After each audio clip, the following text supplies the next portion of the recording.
Hi friends, அளவு ப்ளவுஸில் அளவு எடுத்து ஒரு பூனம் சாரி ப்ளவுஸ் வந்து எப்படி கட் பண்ணுறது அப்படின்றது இந்த வீடியோவில் பார்க்கலாம். இது வந்து பார்த்தீங்கன்னா சாரியில் கட் பண்ண பீஸ்.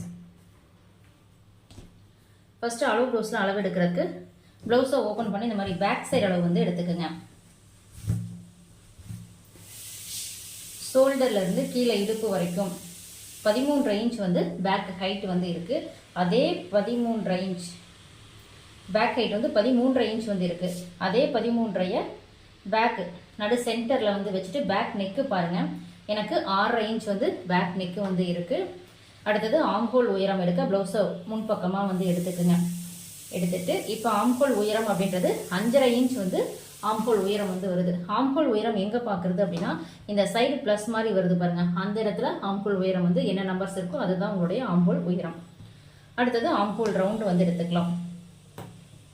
இந்த தையலுக்கு பக்கத்திலேயே இன்ச் பை இன்ச்சா டேப் லூஸ் விடாமல் செக் பண்ணுங்க. எனக்கு ஆம்ஹோல் ரவுண்டு வந்து 8 இன்ச் வந்து வருது. அடுத்தது ப்ளவுஸை இப்போ நான் என்ன டைரக்ஷனில் வைக்கிறேனோ அதே மாதிரி வச்சுக்குங்க. ஷோல்டர் அப்படின்றது 2 இன்ச் வந்து இருக்கு. ஸ்லீவ் லென்த் பார்த்தீங்கன்னா 8.75 இருக்கு. அடுத்தது ஸ்லீவ் ரவுண்ட் அப்படின்றது 5 இன்ச் வந்து இருக்கு. இப்போ ப்ளவுஸை முன்பக்க அளவுகள் வந்து எடுத்துக்கலாம். முன்பக்கம் வந்து திருப்பி போட்டுக்குங்க. இந்த ப்ளவுஸில் வந்து பார்த்தீங்கன்னா ஃப்ரண்ட்டுடைய ஹைட் வந்து ரொம்ப மேலே ஏறி இருக்குது. இப்போ இது பார்க்கும்போதே உங்களுக்கு தெரியும், கீழே எங்கே இருக்குது பட்டி வந்து மேலே ஏறி வந்து இருக்குது. இது வந்து நேர் கட்டிங்கில் தான் வந்து இருக்குது. இப்போ நம்ம ஃபஸ்ட்டு வந்து முன்கழுத்து உயரம் வந்து எடுத்துக்கலாம். 5 இன்ச் வந்து இருக்குது. அடுத்தது முன் உயரம், இந்த சென்டர் டாட்டில் இருந்து இதை நேர் பண்ணி முன் உயரம் வந்து எடுக்கலாம். முன் உயரம் வந்து பார்த்தீங்கன்னா 10.5 இன்ச் தான் வந்து இருக்குது. ஆனால் இது வந்து பத்தாது. முன் இறக்கம் வந்து 10 அப்படின்னா ப்ளவுஸ் வந்து பார்த்தீங்கன்னா நமக்கு மேலே ஏறின மாதிரி இருக்கும். கை தூக்கும் போது நமக்கு இந்த முன்பக்கம் வந்து பார்த்தீங்கன்னா மேலே ஏறிக்கும். இப்போ ப்ளவுஸில் உங்களுக்கு பார்க்கும்போதே தெரியும், முன்பக்கம் கை தூக்கும் போது ஏன் வந்து பட்டி மேலே ஏறிக்குது அப்படின்னா முன் உயரம் பத்தாமல் இருக்கும்போது நமக்கு மேலே ஏறி வந்து வரும். கப்புமே வந்து சின்னதாக இருக்கும். உங்களுக்கு முன் உயரம் கரெக்டாக வந்து எடுக்கணும் அப்படின்னா இப்போ இதில் 10 தான் வந்து இருக்குது. 1 இன்ச் தையலுக்கு சேர்த்துனாலும் 11 தான் வந்து வரும். அதுக்கு மேலே வந்து வராது. ஆனால் இப்போ நான் என்ன பண்ணுறேன், 12 இன்ச் வந்து எடுத்துக்க போகிறேன். இன்னொரு 1/2 இன்ச் இறக்கம் கொடுத்து 12 இன்ச் வந்து முன் உயரம் வந்து இந்த ப்ளவுஸ்க்கு எடுத்துக்க போகிறேன். இப்போ ப்ளவுஸை இந்த மாதிரி வச்சுட்டு நம்ம செஸ்ட் ரவுண்ட் வந்து எடுத்துக்கலாம். செஸ்ட் ரவுண்ட் வந்து பார்த்தீங்கன்னா இந்த கொக்கிப்பட்டி இருந்தால் கொக்கிப்பட்டி எஜ்ஜிலேருந்து வைங்க. வி பட்டினா இப்படி விட்டுட்டு வைங்க. எனக்கு கொக்கிப்பட்டி எஜ்ஜிலேருந்து வந்து வச்சுக்கிறேன். 9.25 வந்து நமக்கு வந்து செஸ்ட் ரவுண்டு வந்து இருக்குது. 9.25 அப்படின்றது செஸ்ட் ரவுண்டு வந்து இருக்குது. இப்படி தான் நீங்கள் வந்து அளவு எடுத்துக்கணும். இப்போ நமக்கு செஸ்ட் ரவுண்டில் கொஞ்சம் உங்களுக்கு எதுவும் வித்தியாசமாக வந்து தெரியுது, கரெக்டான அளவா அப்படின்னு கன்ஃபார்ம் பண்ணிக்கிறதுக்கு பேக் சைடும் வந்து போட்டுட்டு இந்த பேக் சைடு அளவும் ஒன்ஸ் வந்து செக் பண்ணிக்கலாம். இதில் வந்து பார்த்தீங்கன்னா 18 வந்து வருது. அப்போ 9.25 அப்படின்றது கரெக்டான அளவு தான். இப்போ இதை வச்சு நம்ம டிராயிங் வந்து பண்ணிக்கலாம். நான் வந்து கிளாத் எப்படி மடிச்சிருக்கேன் அப்படின்னா, இப்போ இந்த சைடு வந்து பாருங்கள், கரைப்பகுதி இருக்க மாதிரி, என் பக்கம் வந்து பார்த்தீங்கன்னா ஃபோல்டிங் இருக்க மாதிரி வந்து நான் மடிச்சிருக்கிறேன். ஃபஸ்ட்டு கீழே வந்து பார்த்தீங்கன்னா ஒரு ஸ்கேல் அளவு லைன் வந்து போட்டுக்கலாம். கீழே மடித்து தைக்கிறதுக்காக, இடுப்பு வந்து மடித்து தைக்கிறதுக்காக ஒரு ஸ்கேல் லைன் வந்து போட்டுக்கலாம்.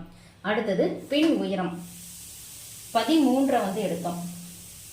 13க்கு ஒரு மார்க்கிங், 1/2 இன்ச்சு ஷோல்டர் தையலுக்கு 2 மார்க்கிங் வந்து நான் பண்ணியிருக்கேன். 2க்குமே ஃபஸ்ட்டு வந்து ஒரு லைன் போட்டுக்கலாம். அடுத்தது நெக் ரவுண்ட் அப்படின்றது இந்த ப்ளவுஸ்க்கு வந்து பார்த்தீங்கன்னா செஸ்ட் ரவுண்டு கம்மியாக தான் இருக்கும், 9.25. அதனால் நெக் ரவுண்ட் அப்படின்றது 2.5. இந்த ஃபோல்டிங்லேருந்து இங்கே வந்து மார்க் பண்ணிக்கிறேன். ஷோல்டர் எவ்வளோ எடுத்தோம், 2 எடுத்தோம். ப்ளஸ் 3/4 இன்ச் தையலுக்கு சேர்த்துக்கணும். அப்போ 2.25 அப்படின்றது ஷோல்டர் வந்து எடுத்துக்கிறேன். இப்போ இங்கே என்ன அளவு இருக்குன்னு பாருங்கள். நமக்கு ஆம்ஹோல் உயரம் வந்து 5.5 எடுத்தோம். ஆனால் இங்கே இருக்கிற அளவும் வந்து பார்த்தீங்கன்னா அப்படி தான் வருது. 5.5ங்கிறது மேலே லைனில் இருந்து 5.5 வந்து போட்டுக்குங்க. இங்கே என்ன அளவு இருக்கோ அதே அளவை இங்கே வந்து வச்சுட்டு இங்கேயும் ஒரு லைன் போட்டுக்குங்க.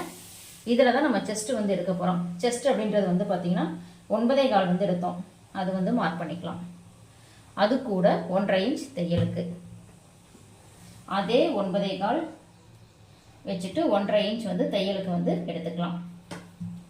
பின் கழுத்து உயரம் அப்படின்றது 8.5 எடுத்தோம். மேலே டாப் லைன்லேருந்தே நான் 8.5 வந்து மார்க் பண்ணிக்கிறேன்.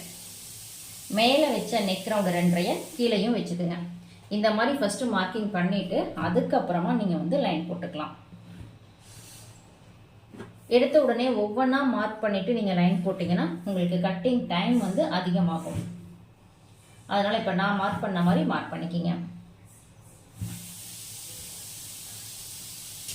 இப்போ நம்ம ஆம்போல் ஸ்கேல் வச்சு ஆம்போல் வளைவு எடுக்க போகிறோம். இந்த கார்னரில் கரெக்டாக 1 இன்ச் இப்படி மார்க் பண்ணிக்கிங்க. 1 இன்ச் மார்க் பண்ணியிருக்கோமா? இந்த 1 இன்ச்சில் வந்து மார்க் பண்ண இடத்துல இந்த ஆம்போல் ஸ்கேல் வந்து டச் ஆகிற மாதிரி வச்சுக்குங்க. கொஞ்சம் கொஞ்சமாக இதை நீங்கள் அட்ஜஸ்ட்மெண்ட் வந்து பண்ணிங்கன்னா உங்களுக்கு எந்த இடத்துல அது வந்து, அதாவது இந்த பாக்ஸ்லையும் டச் ஆகணும், இந்த பாக்ஸ்லையும் டச் ஆகணும், இங்கே இருக்க மார்க் பண்ணியிருக்கிறதுலையும் டச் ஆகணும். இப்போ வந்து பார்த்தீங்கன்னா எனக்கு 3 இடத்துலையும் வந்து நான் டச் ஆகிற மாதிரி இதை வச்சுருக்கிறேன். இப்போ இதை அப்படியே வளைவு பண்ணிக்கலாம். இந்த மாதிரி வளைவு வந்து போட்டுங்க. அதே மாதிரி பேக்லையும் வந்து பார்த்தீங்கன்னா இந்த மாதிரி வளைவு வந்து போட்டுட்டு இப்போ ஆம்போல் ரவுண்டு வந்து செக் பண்ணலாம். ஆம்போல் ரவுண்டு எவ்வளோ எடுத்தோம்? 8 இன்ச் எடுத்தோம். மேலே இப்போ கீழே 2வது ஒரு லைன் போட்டிருக்கோம்ல, இந்த லைனில் இருந்து ஆம்போல் ரவுண்டு வந்து செக் பண்ணுங்க. 8 இன்ச் வருதா அப்படின்றத பார்க்கலாம். 8 இன்ச் வந்து இருக்கு. மறுபடியும் இன்னொரு டைம் வந்து செக் பண்ணிக்கலாம். பொறுமையாக செக் பண்ணும்போது நமக்கு கரெக்டாக வந்து கிடைக்கும். எனக்கு 8 இன்ச் வந்து கரெக்டாக இருக்குது. இப்போ நான் போட்ட எல்லா அளவுகளும் வந்து பார்த்திங்கன்னா இதில் கரெக்டாக தான் வந்து இருக்குது. இப்போ இதை நம்ம கட்டிங் வந்து பண்ணிக்கலாம்.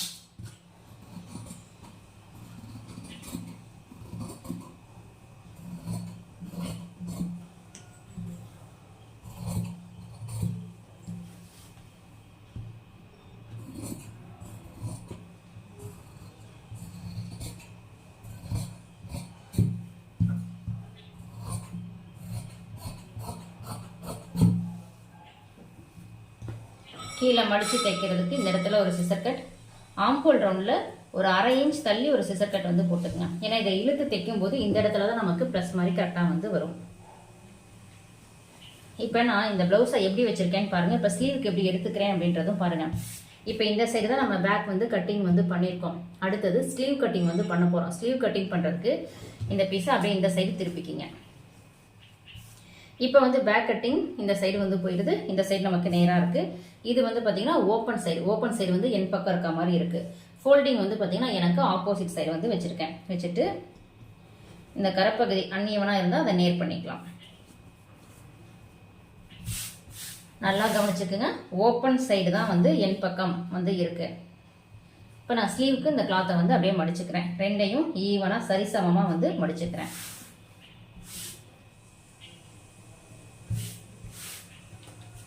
இங்கே வந்து ராயேஜ் இருக்குது, அதுக்கு ஒரு லைன் போட்டுக்கலாம். ஸ்லீவில் வந்து மடித்து தைக்கிறதுக்காக ஒரு 1/2 இன்ச் மட்டும் லைன் வந்து எடுத்துக்கலாம். ஃபஸ்ட்டு ராயேஜை கட் பண்ணி விட்டுறேன்.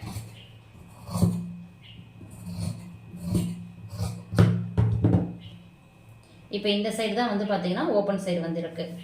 ஃபோல்டிங் வந்து இந்த சைடில் வந்து இருக்குது. இப்போ ஆம்போல் ரவுண்டு எவ்வளோ? 8 இன்ச் வந்து வேணும். நம்ம இப்படி டேப் வச்சு பார்க்கும்போது நமக்கு 8.5 இன்ச் இருந்ததுன்னா நமக்கு ஜாயிண்ட் இல்லாமல் ஆம்போல் ரவுண்டு இதுக்குள்ளேயே வந்து வரும். இப்போ ஜாயிண்ட் வருது அப்படின்னா இந்த துணியை நீங்கள் என்ன பண்ணணும்? இந்த மாதிரி இப்படி மடிச்சுக்கணும். இந்த மாதிரி மடிக்கும்போது உங்களுக்கு ஆம்போலில் 2 பீஸ்க்கு ஜாயிண்ட் வரும், 2 பீஸ்க்கு ஜாயிண்ட் வராது. அந்த மாதிரி தான் கட்டிங் வந்து பண்ணலாம். ஆனால் எனக்கு இப்போ 4 பீஸ் ஈவனாக இருக்கும்போதே ஆம்போல் ரவுண்டு கரெக்டாக வந்து வருது. எனக்கு ஆம்போல் ரவுண்டு 8 இன்ச் வேணும். இந்த டேப்பை இந்த துணியில் அப்படி நேராக வச்சு பார்க்கும்போது 8.5 இன்ச் வந்து இருக்குது. அப்போ 8 இன்ச் இந்த வளைவு எடுக்கும்போது நமக்கு கரெக்டாக வந்து வந்துடும். இப்போ ஸ்லீவ் லென்த்துக்கு 1/2 இன்ச் லைன் போட்டோமா, அதில் இருந்து எனக்கு வந்து பார்த்தீங்கன்னா ஸ்லீவ் வந்து 8.75 வந்து எடுத்தோம்.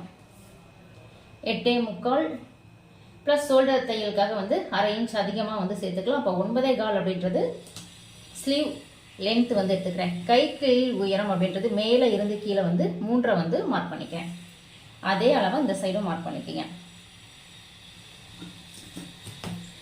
இப்போ ஸ்லீவ் லென்த்தில் ஒரு லைனும் கைக்கு உயரம் 3.5 இன்ச் போட்டோம்ல அதுக்கு ஒரு லைன் போட்டுக்கங்க. டேப்பை இந்த கார்னரில் இந்த ஃபோல்டிங்கில் வந்து வச்சுட்டு இப்போ ஆம்போல் ரவுண்டு நமக்கு 8 இன்ச்சு. இந்த 8 இன்ச் வந்து நம்ம போட்டிருக்க இந்த லைனில் எங்கே வருது அப்படின்றது மார்க் பண்ணிக்கலாம். அதில் இருந்து 1.5 இன்ச் வந்து பார்த்தீங்கன்னா கரெக்டாக இருக்குது. நான் ஆல்ரெடி செக் பண்ணி காமிச்சேன்ல, 8.5 இன்ச் இப்படி இருந்தால் நம்ம இப்படி டிராயிங் பண்ணும்போது 8 இன்ச்சு ப்ளஸ் 1.5 இன்ச் தையலுக்கும் சேர்த்து இந்த ஸ்லீவுடைய டிராயிங் வந்து கரெக்டாக வந்து வரும். அடுத்தது ஸ்லீவ் ரவுண்ட் அப்படின்றது 5 எடுத்துக்கலாம். அதில் இருந்து 1.5 இன்ச் தையலுக்கு. இப்போ இது ரெண்டுக்குமே நம்ம வந்து லைன் போட்டுக்கலாம். இப்போ ஸ்லீவ் டிராயிங் வந்து கரெக்டாக வந்து பண்ணும்போது தான் கை கிட்ட சுருக்கம் வந்து இருக்காது. அதுக்கு என்ன பண்ணலாம், நேராக டேப்பை வச்சுட்டு 3 இன்ச்சில் ஒரு மார்க்கிங், 1.5 இன்ச்சில் ஒரு மார்க்கிங். நான் இங்கே எழுதுறேன், நல்லா நோட் பண்ணிக்கிங்க. இது வந்து பார்த்தீங்கன்னா 3 இன்ச்சு, இது வந்து 1.5 இன்ச்சில் வந்து எழுதுறீங்க. இந்த 3 இன்ச்சுக்கு கீழே 1/2 இன்ச்சில் ஒரு மார்க்கிங் வந்து பண்ணுங்க. இந்த மார்க்கிங் வந்து எவ்வளோன்னா 1/2 இன்ச்.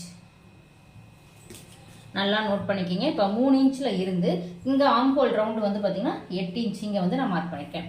இந்த 3 இன்ச்சில் இருந்து இந்த 8 இன்ச்சுக்கு ஆம்ஹோல் ரவுண்டுக்கு கிராஸ் லைன், இந்த மாதிரி கிராஸ் லைன் போட்டுட்டு அதுக்கப்புறம் நீங்கள் பண்ண வேண்டியது அப்படின்றது, இங்கே பார்த்தீங்கன்னா உங்களுக்கு வி ஷேப் மாதிரி வந்து வரும். இந்த வி ஷேப்பில் என்ன பண்ணலாம், சென்டரில் இந்த மாதிரி இப்படி எடுத்துக்கங்க.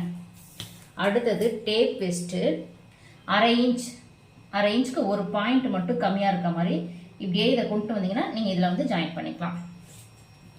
இப்போ இதில் இருந்து பார்த்தீங்கன்னா லைட்டாக அப்படி கொண்டு வந்து இங்கே ஒரு 1/2 இன்ச் கீழே இறக்கிருக்கோம்ல, அதை போய் டச் பண்ணிடணும். டச் பண்ணி இங்கே 1.5 இன்ச் இருக்குது பாருங்கள், அதை அப்படியே போய் இப்படி டச் பண்ணி இந்த ரவுண்டு வந்துடணும். இந்த மாதிரி வளைவு எடுக்கும்போது இப்போ இது பார்த்தீங்கன்னா உங்களுக்கு கரெக்டாக வந்து வரும். கைக்கிட்ட சுருக்கம் அப்படின்றது இருக்காது. இது வந்து பேக் சைடு போகக்கூடிய வளைவு.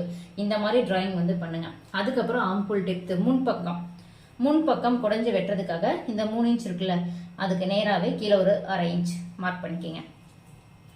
இப்போ இங்கே ஒரு வி ஷேப் ரெண்டாவதாக வருது பாருங்க, அதுக்கு சென்டரில் இந்த மாதிரி கொஞ்சம் கொஞ்சமாக அப்படியே டாட் மாதிரி இந்த 1/2 இன்ச்சை டச் பண்ணி இங்கே போக போக போக இந்த 1.5 இன்ச் இருக்கு பாருங்க, அதில் போய் அப்படியே டச் பண்ணிடுங்க. இது வந்து ஃபர்ஸ்ட் ஆம்ஹோல் டெப்த்து. இப்போ நான் போட்டது வந்து ஃபர்ஸ்ட் ஆம்ஹோல் டெப்த்து. கை கிட்ட உங்களுக்கு ரொம்ப சுருக்கமாக துணி வந்து இருக்குது அப்படின்னா அந்த சுருக்கத்தை குறைக்கிறதுக்கு 2வது ஆம்ஹோல் டெப்த்து வந்து எடுத்துக்கலாம். அது எப்படின்னா, இப்போ நம்ம ஃபர்ஸ்ட் போட்டிருக்கோம்ல ஆம்ஹோல் டெப்த்து, அதில் இருந்து இங்கிருந்துலாம் எடுக்காதுங்க. ஜஸ்ட் இங்கே கொஞ்சம் தூரம், அதாவது டேப் வச்சு ஒரு இன்ச் விட்டுக்குங்க. இந்த 1 இன்ச்சில் இருந்து லைட்டாக ஒவ்வொரு பாயிண்ட்டாக பக்கத்துலேயே நான் வந்து பார்த்தீங்கன்னா டாட் மட்டும்தான் வச்சுட்டு வரேன் பக்கத்துலேயே. இதுவும் இந்த 1.5 இன்ச்சோட போய் ஜாயிண்ட் ஆகிக்கணும். இப்போ இந்த 2வது டாட்டாக போட்டிருக்கேன் பாருங்க ஆம்ஹோல் டெப்த்துக்கு, அதுதான் நான் வந்து கட்டிங் பண்ண போகிறேன். அங்கே கட்டிங் பண்ணும்போது நமக்கு இப்போ இந்த பேக் சைடு போட்டிருக்கோம்ல, ஃபர்ஸ்ட் ஆம்ஹோல் லைனுக்கும் 2வது ஆம்ஹோல் லைனுக்கும் எவ்வளோ கேப் இருக்குன்னு பார்த்தீங்கன்னா கிட்டத்தட்ட 3/4 இன்ச் வந்து இருக்குது. அந்த மாதிரி இருக்கும்போது கை கிட்ட சுருக்கம் வந்து இருக்காது. இந்த மாதிரி நீங்கள் ஸ்லீவ் வந்து டிராயிங் பண்ணுங்கள், கை சுருக்கம் கண்டிப்பாக வராது. இப்போ நான் என்ன பண்ணுறேன், ஃபர்ஸ்ட் ஆம்ஹோல் டெப்த்து, அதாவது ஆம்ஹோல் வளைவு, அதை வந்து கட் பண்ணுறேன். நான் சொன்ன அந்த நம்பர்ஸ் அப்படின்றது ரொம்ப முக்கியம். அந்த மாதிரி இருக்கும்போது தான் நான் சொல்கிற மாதிரி உங்களுக்கு கை கிட்ட சுருக்கம் வந்து இருக்காது. கீழே 1/2 இன்ச் மடிச்சு தைக்கிறதுக்கு ஒரு சிசர் கட், ஆம்ஹோல் ரவுண்டில் ஒரு சிசர் கட், ஸ்லீவ் லென்த்தில் ஒரு சிசர் கட். இப்போ என்ன பண்ணுறேன், ஸ்லீவை 2 பீஸை இந்த மாதிரி ஓப்பன் பண்ணிக்கோங்க. நான் எப்படி ஓப்பன் பண்ணி வச்சுருக்கேனோ அது மாதிரி வச்சுக்கோங்க. இப்போ இங்கே டாட் மாதிரி போட்டிருக்கோம்ல, இந்த ஆம்ஹோல் டெப்த்து தான் இப்போ நான் வந்து கட் பண்ண போகிறேன். இங்கே இந்த 1.5 இன்ச் இருக்குது பாருங்கள், அதில் இருந்து தான் இறக்கி கட் பண்ணணும்.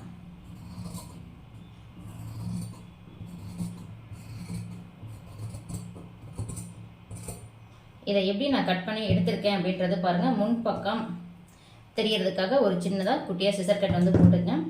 இப்போ நான் இந்த கட் பண்ணி எடுத்து இந்த துணியோட அந்த ஷேப் எப்படி இருக்குன்னு பாருங்கள். இந்த மாதிரி கட் பண்ணும்போது தான் முன்பக்கம் வந்து சுருக்கம் வந்து இருக்காது. இது கண்டிப்பாக நீங்கள் எல்லாரும் வந்து கரெக்டாக பண்ணும்போது தான் கை சுருக்கத்தை குறைக்க முடியும். அதனால் இந்த ஷேப் எடுக்கிறது இங்கே பாருங்கள், எவ்வளோ ஷார்ப்பாக வந்து இங்கே எவ்வளோ ஷார்ப்பாக முடியுது அப்படின்றது பார்க்கும்போதே தெரியும். அப்போ நீங்கள் இங்கே எடுக்கிறத ரொம்ப கீழே இறக்கிட்டீங்க அப்படின்னா ஃபர்ஸ்ட் ஸ்டார்டிங்கு அந்த இடம் புளியாக போயிடும். தைச்சதுக்கப்புறம் அந்த இடம் தூக்கிட்டு இருக்க மாதிரி இருக்கும்.